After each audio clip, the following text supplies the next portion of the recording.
Welcome to the John and Heidi Show podcast. John and Heidi. Here's John and Heidi. Thanks for listening to the John and Heidi Show on a Friday. Hey, baby, how you doing? Hey, I'm good. How are you? Fabulous, fabulous. Coming up later in the program, going to be visiting with Sue Macy. She is the author of a book called Motorgirls. It's actually kind of a cool book. Going to be chatting with her here in a bit. Also, I'm looking here to see who this is from. My quote for today is from Marcel Proust. You know who that is? I have no clue who that is. I don't either. It says, "We must never be afraid to go too far, for success lies just beyond." All right. Think about how many people give up right before they succeed. Mm-hmm. So then they don't succeed because they gave up too darn soon. So don't do that. High school principal in Montana returned to work recently after serving a 6-day suspension for giving a student a wedgie. Oh. Yeah. That's not a good idea. That's probably not smart. So he got a 6-day suspension. That's not good. And got milk. Turns out that vitamin D may act as a pheromone to attract the opposite sex. It works in Iberian rock lizards anyway, so there you go. If you're single, drink more milk. What could it hurt? Coming up, we got fun stuff and some special things going on today that we'll tell you about in a bit. Today is a special day, Heidi. Do you know what today is? What is today, John? Thought you'd never ask. It's Friday, April the 7th. It's International Beaver Day today. Beavers get a day, too. It's International Snail Papers Day today. I'm not sure. Snail papers? I don't know what that means. Metric System Day today. It's funny that we call the other one the standard system when we're the only people in the world that use it. Standard and metric. Standard for us. The rest of the world uses metric, and we call ours standard. National Beer Day today. So I got a special guest coming up later in the program that I forgot to mention earlier. I've got a guest that we're going to be talking about beer with later. So that's at a different time. National Walk to Work Day, No Housework Day, World Health Day, and World Health Organization Day. So lots of stuff going on this Friday, the 7th day of April. How much do you pay for cable or satellite? Don't forget your DVR rental fees and online movie accounts. When you add it all up, many people are paying well over $100 a month. Some pay way more. What if you could cut that down to zero? There's a device that surfs the net to find shows and programs you like with no monthly fee. Many have already cut their cable or tossed out their dish. If you have internet and a TV, you're all set. Learn more about this awesome technology that can save you money every month at channelsurfertv.com. Use promo code RADIO to save 25% at channelsurfertv.com. You know it's true because you heard it on the radio. A judge in Wilkes-Barre, Pennsylvania gave 3 Spanish-speaking men a choice. Learn English or go to jail. The men faced prison terms for criminal conspiracy to commit robbery, but Judge Peter Olszewski said, you can stay on parole if you learn to read and write English and earn your GED and get a full-time job. I don't think there's anything wrong with that at all. Well, take a listen. It goes on. It says, during the hearing, the men pleaded guilty, but they needed translators. That is when Judge Olszewski said, do you think we're going to supply you with a translator all of your life? Attorneys for the men said they're studying the legality of his ruling, and they said they haven't decided whether to appeal it or not. But one of the attorneys said his client is very happy and said, I think it's going to help me. Of course it will help you. How could it hurt you? No, I agree 100%. It's interesting to me, that he came up with that as a punishment, because that's not really a punishment. That's a good thing. It's something they should be wanting to do anyway. Absolutely. It's no wonder they're resorting to crime if they can't, because they can't be successful if they can't speak the language and get along and get a real job on their own. And he said you can stay on parole because they were going to go to jail. But he said, instead of going to jail, we'll put you on parole, but you have to learn to read and write English and get your GED have a problem get with full-time that jobs. at I all. think that's kind of cool. Yeah. It's interesting. I don't know. I've just never seen that before.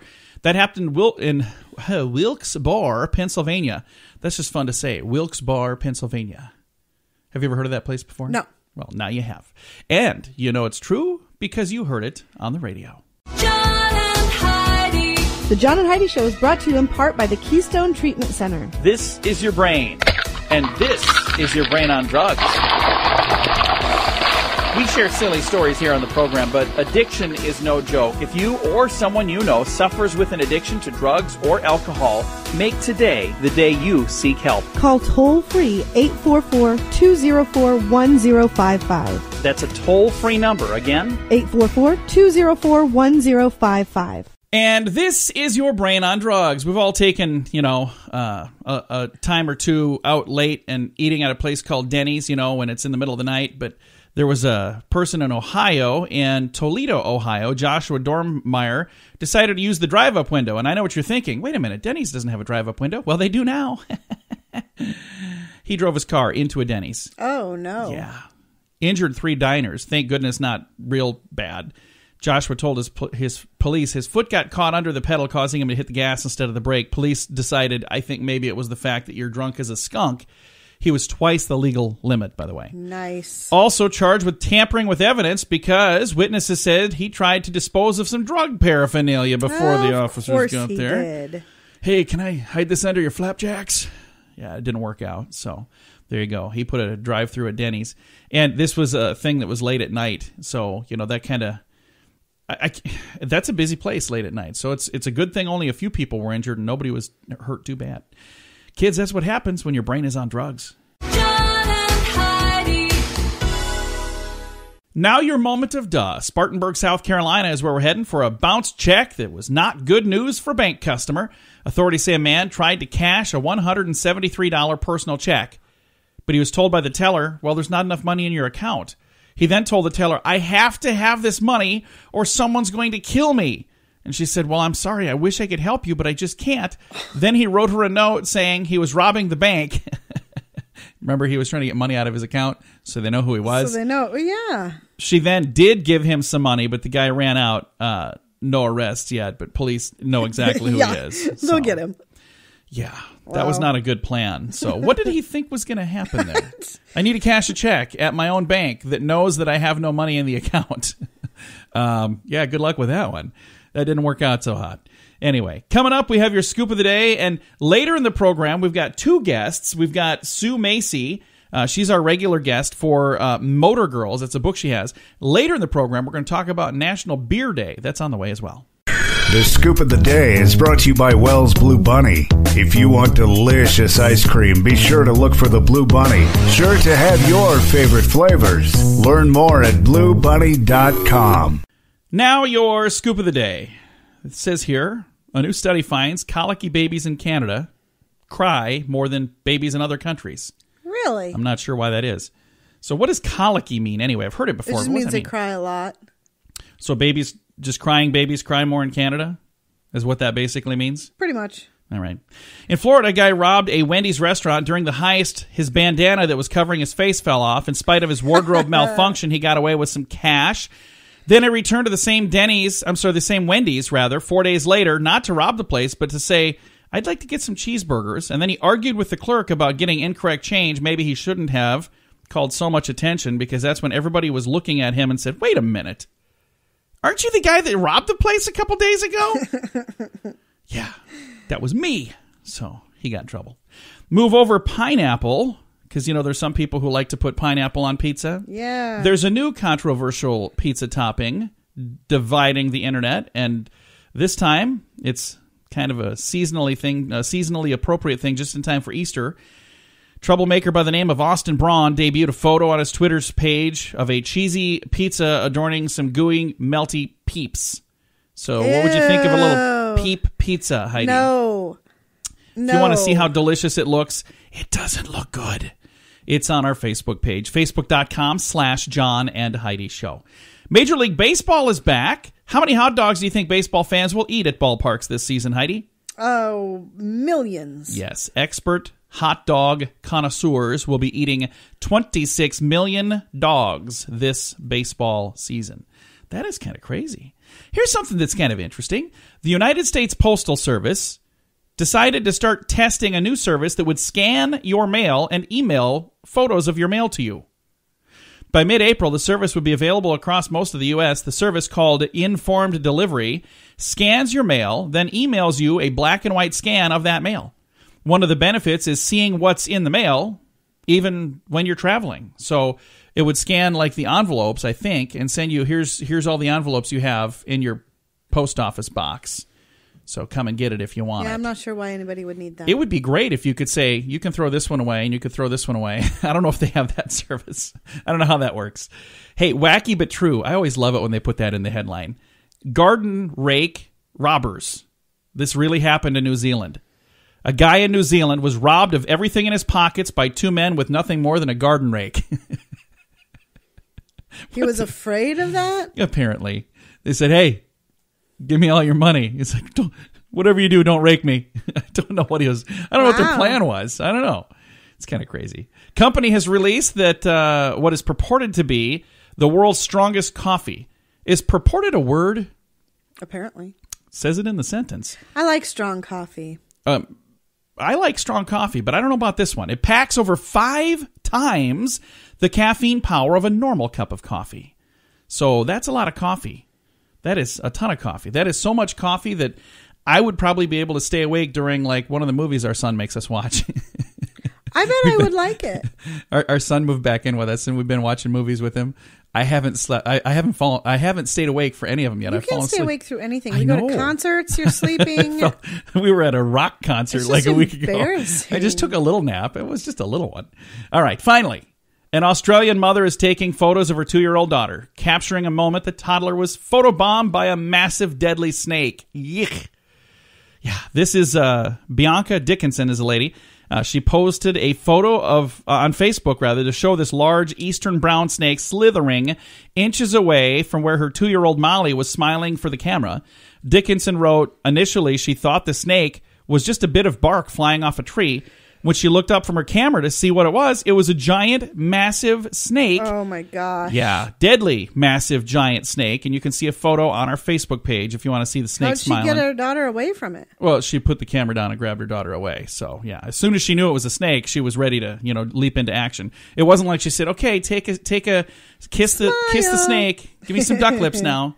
No, she didn't do that. Facebook.com/John and Heidi Show. You can see that photo. Stick around. We've got a special guest on the way. John and Heidi. Imagine the sand between your toes and an ice-cold drink in your hand. Join us this November for 80s in the Sand. Week-long event with 80s music from over a dozen awesome bands. Plus, meet 80s icons from the movies like Anthony Michael Hall, Andrew McCarthy, and several others. Get all the details at 80sinthesand.com. Use promo code RADIO to get a $200 immediate refund per person. The website is 80sinthesand.com. Book your week-long 80s vacation right now at 80sinthesand.com.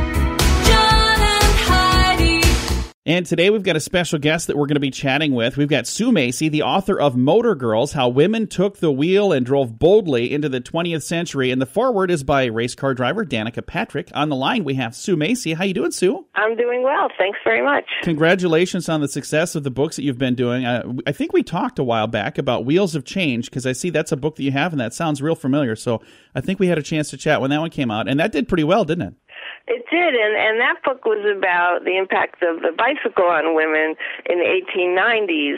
And as I was doing the research, I started seeing indications that things changed a bit at the turn of the century when the automobile took over the roads, and I wanted to see what kind of impact the car had on women, and it was true that suddenly it didn't seem as appropriate for women to be taking up this new type of technology. There was a lot of backlash about women driving in the early days, and so this book reports on that, and it looks at some women who overcame the negativity to embrace the motor car themselves. And actually, Sioux City is an important part of the story. It is.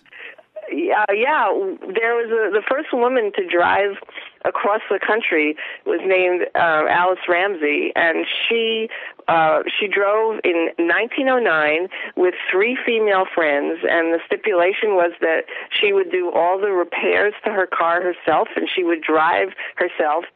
And she had a lot of trouble when they got to Iowa because it was the rainy season, and it took her, I think, 14 days to get across Iowa, but because of the massive amounts of rain and the muddy roads, she decided to go up to Sioux City instead of taking a more southerly route. And a local newspaper said that the Ramsey Party was the first party to ever choose the Sioux City route in their transcontinental trips. Wow, that's really cool. Yeah, and she spent 4 days there waiting for the weather to improve. That is crazy. So she was an early tourist in your neck of the woods. Well, that's really fun. Now, the thing that's kind of cool is, again, the title is Motor Girls, How Women Took the Wheel and Drove Boldly into the 20th Century. Nowadays, we don't think anything of, a woman getting behind the wheel and driving. It happens every single day, thousands, probably millions of times a day. But this was like a crazy thought back then, wasn't it? That a female was going to drive one of these contraptions? Right. Well, there was a lot of pushback. Number one, driving, especially a gasoline-powered car, which became the predominant source of propulsion, that was a very dirty affair at the beginning.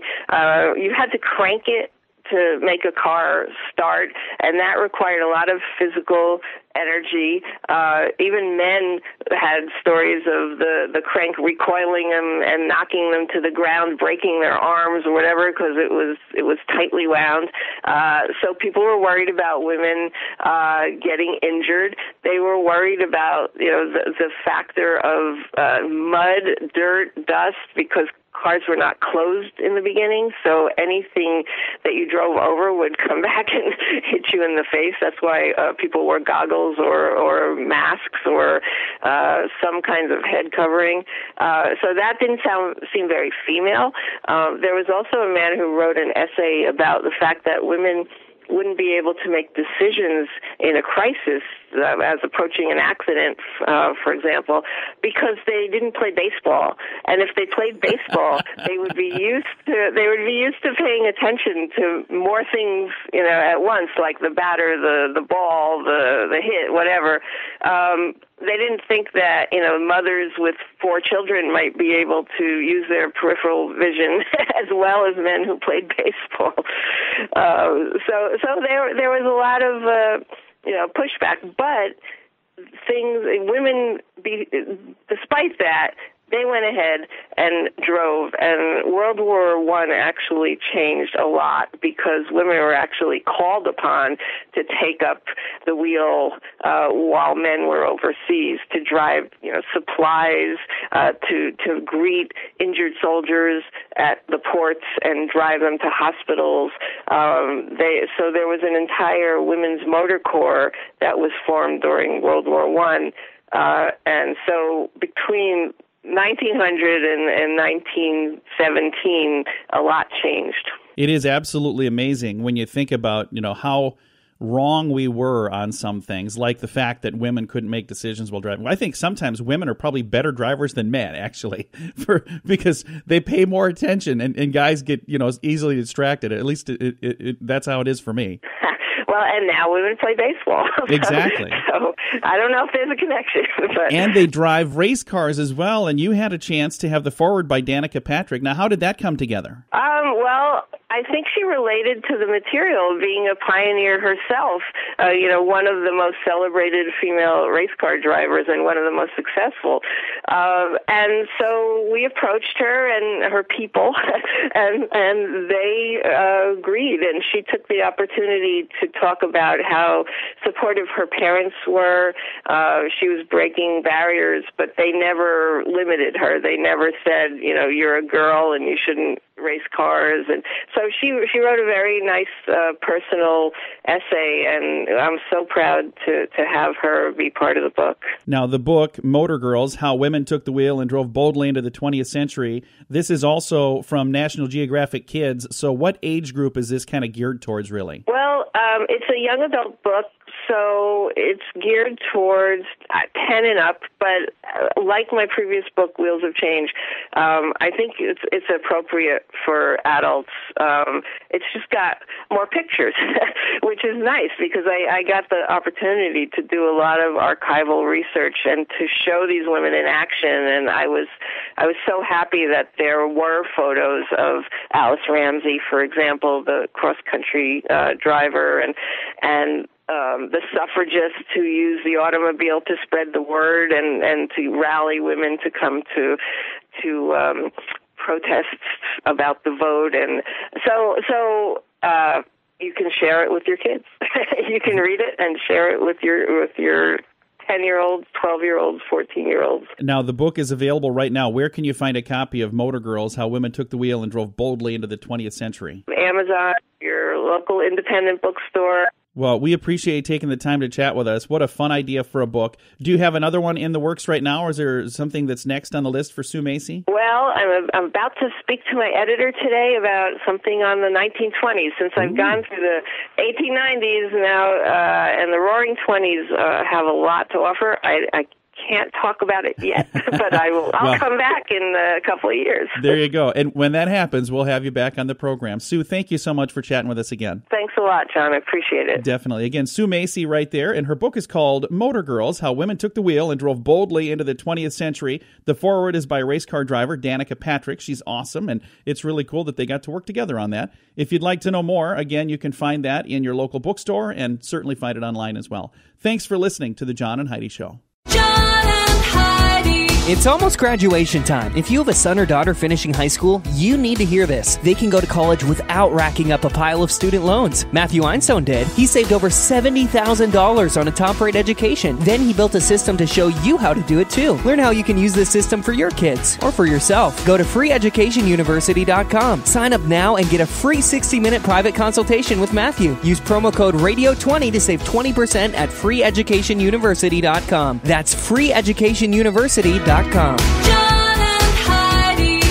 Fun fact for you, Heidi. Was that John? The Chinese were using aluminum as early as 300 AD, but Western civilization didn't even know it was something in existence until 1827.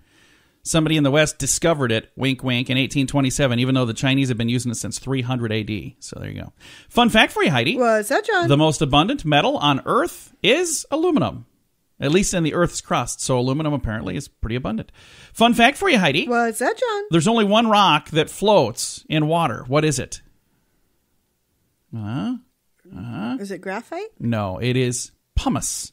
Troy would be so disappointed in me. You know, when you get it wrong and I have to correct you, I feel like Alec Trebek for some reason. No, the answer was pumice.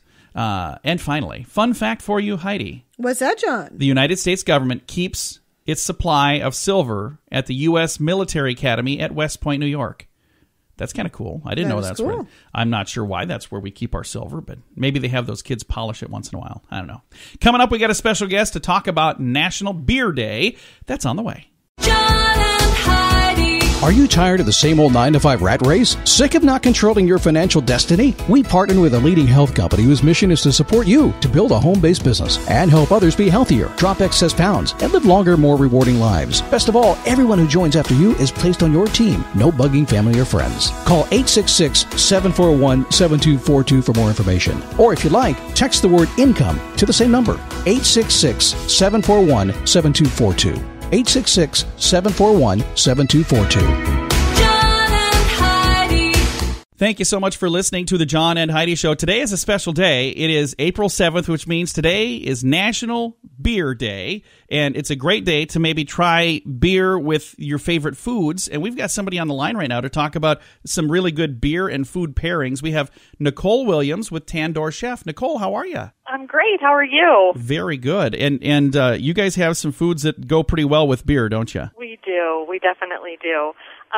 So, you know, like you said, today is National Beer Day, April 7th, and we just want to talk to you a little bit about finding some great beer and food pairings.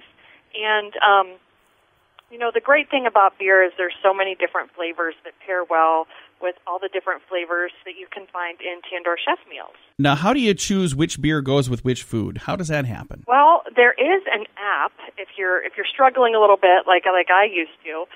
We have a great app on tandoorchef.com that you can put in the type of food that you're going to eat, and it'll tell you what beer. Excuse me, I said wine. What beer pairs well with that? So. Try that out if you're struggling a little bit. And you have an app that does that for wine too. I've seen that one. That's pretty darn cool. Yeah, it does for both.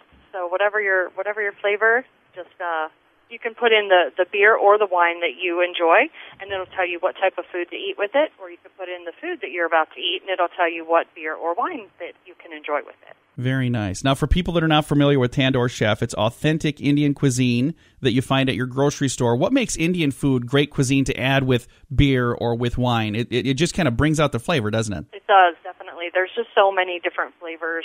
The Tandoor Chef meals are just really healthy and very flavorful. They're quality ingredients that are blended together and then frozen and enjoyed, just like as if you were eating it fresh. Very nice. Now, Yeah. what are some of the favorite pairings that people are finding when they utilize this app to pair up their favorite beer with their favorite food? Yeah. So for instance, Tandoor Chef's balanced vegetarian vegetable korma. It's hearty lentils, and the entree contributes to, it's a bold and savory flavor. It would really pair well with a Pilsner, which is a type of pale lager with a distinct hop aroma and flavor. It's light, it's clean, so those pair well together.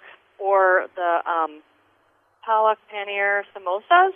It's spicy, and it pairs well with a hoppy beer like a Bock or lager. Let's see, what else? Lambic is a type of beer that's, it's spontaneous fermentation, which gives the beer its distinct flavor. This pairs well with the Chana Marsala, which is my favorite. It's chickpeas sautéed with onions and tomatoes and peppers and a lot of exotic spices. And the Lambic complements well with that meal.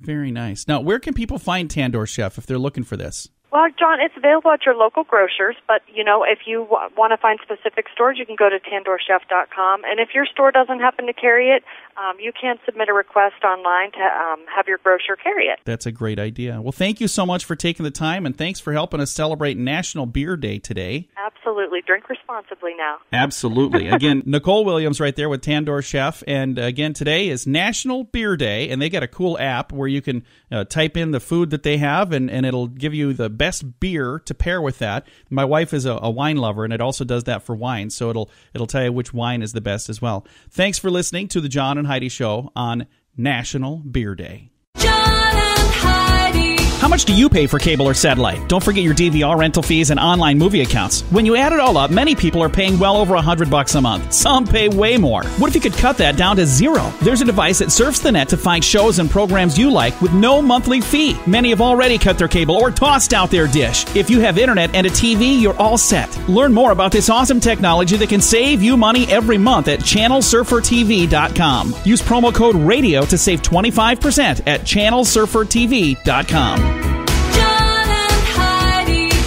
Emergency room visits for school-aged athletes with concussions has skyrocketed in recent years, Heidi, suggesting the intensity of kids' sports has increased along with the awareness of head injuries. So do you think that the sports have gotten more vicious, or do you think we just finally realized that this is as bad as it is?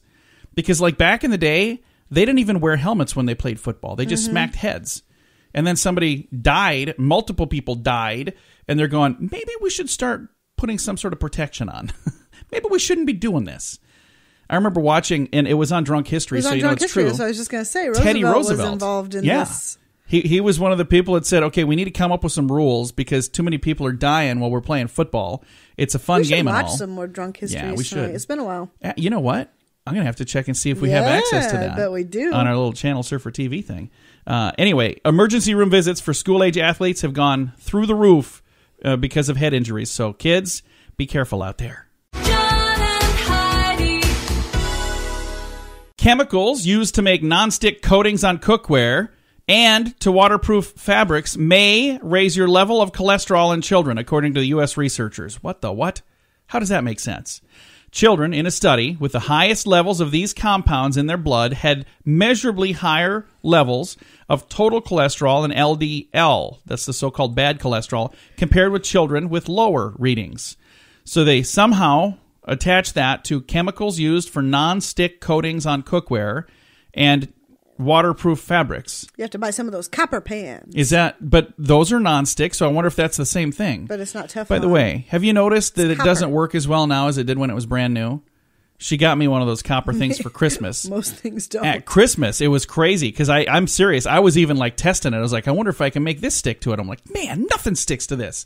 Now I make an egg and I got to chisel half of the egg out of there. I think I somehow scraped off all of the non-stick. You probably ruined it somehow. I don't know what I did. Somehow.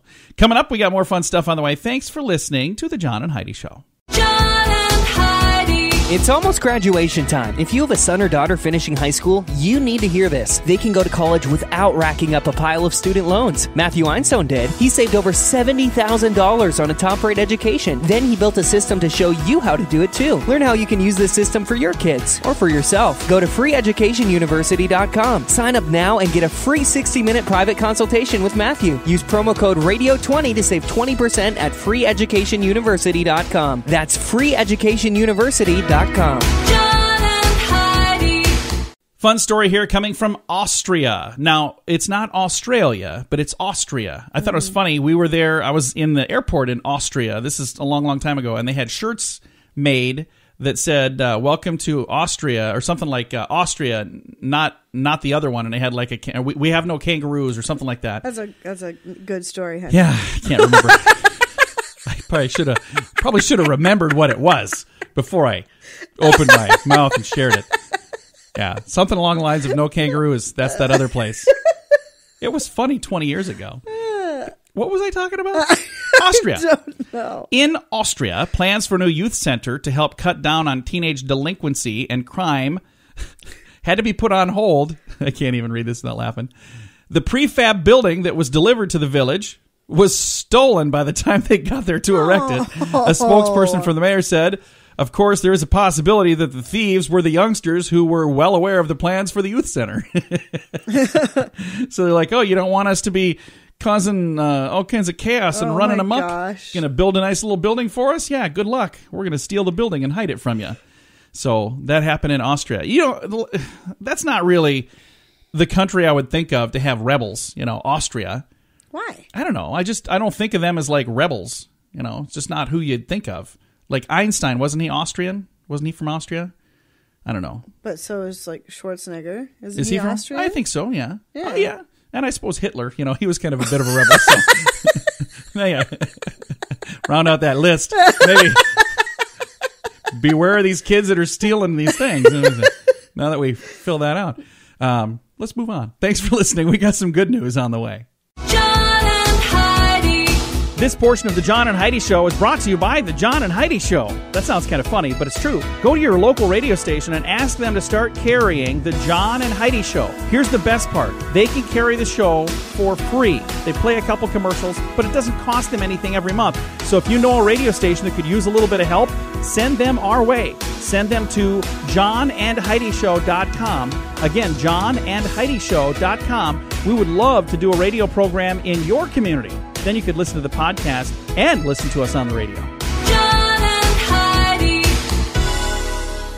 We always try to wrap things up around here with some good news. And it sounds like a sad story at first, but it gets good. There are a lot of them. Are you like sure? That. Yeah. So, okay. Grandma who raised bride suffers heart attack day before wedding. But then something special happens. So what do you do when you've planned the most special day of your life for months and then tragedy strikes the day before? That happened to a Florida couple, but they made the most of the day, and it ended with a nice surprise. Tyler and Jessica Brown, they planned their wedding, and they couldn't wait for all of their friends and family to celebrate for the big day. But the night before the wedding, Jessica's grandmother, Margaret, suffered a heart attack. And this is a young lady that spent a lot of time with her grandmother, so She was very, very close. And she played a big role in raising her. And they tried to figure out, okay, what are we going to do? How are we going to do this? What's going to happen? And it says here, my sister said that if I went up there in my dress, it would make both of us feel better and make her night as well. I needed no convincing. So the wedding couple, still dressed in their wedding attire, came marching into the room. The bride was holding her bouquet, and the groom was holding a bouquet for Granny. And tears of joy filled the room as the two proceeded to Harris's bedside. Jessica climbed up onto the bed, wedding dress and all, to embrace the woman who meant so much to her. So the show must go on. That's she says, so sweet. My granny is the sweetest woman and has a hug so full of love that it makes the whole world feel okay. To finally hug her lifted my heavy heart. And there's a great photo that the photographer got of this whole thing. Such a beautiful picture of making the most of every opportunity. Jessica and her grandmother will never forget this special moment and how they made a bad situation into a beautiful memory. So isn't that nice? That is nice. You know, because that's the kind of thing you never really think about. What happens if something happens? You know, you got this big day, you got all the plans, and then something happens, you know? They made the most of it. And Grandma got to be a part of the big day, even though she wasn't necessarily planning on being a part of it that way. Yeah, and they my got brother and sister special. got married just 2 days after September 11th. So yeah, it was September 15th. That was I remember that. And it was awful. 2001, so right after the tragedy happened. Right after. And we were having a wedding party afterwards, trying to have fun, and he's a police officer, so you know it was a pretty somber moment, and yeah, interesting stuff. Anyway, time to say goodbye, Heidi. Goodbye, Heidi. Goodbye, everybody. If you'd like to read this story, I've got a copy of it at facebook.com/John and Heidi Show.